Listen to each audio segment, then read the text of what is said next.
Menyambut Hari Raya Idul Adha 1446 Hijriah, berbagai persiapan pelaksanaan sholat Id telah dilakukan di Masjid Agung Sultan Mahmud Badarudin I Jayawikromo. Mulai dari pemasangan tenda, penyusunan saf, hingga pembagian kelompok jemaah berdasarkan denah yang telah disiapkan pengurus.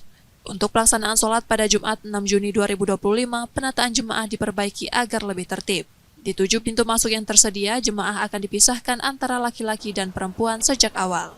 Jemaah diimbau mematuhi pengaturan ini demi kelancaran dan kehusyuan ibadah. Di pintu-pintu masuk itu akan kami tempatkan para petugas yang akan memberikan akses masuk kepada jemaah laki-laki dan jemaah perempuan.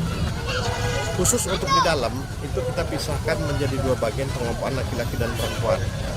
Untuk laki-laki, itu semua di luar gedung. Sedangkan untuk perempuan, itu di belakangnya semua masuk ke dalam gedung, di dalam masjid. Dibantu juga oleh pemerintah kota, kita ada truk tangki wudhu, tapi nanti aksesnya terlalu jauh. Selain itu, jemaah juga diharapkan datang lebih awal dan menjaga wudhu dari rumah. Sholat Id dijadwalkan mulai pukul 7 waktu Indonesia Barat. Muhammad Reza Pahlevi, Kompas TV, Palembang, Sumatera Selatan.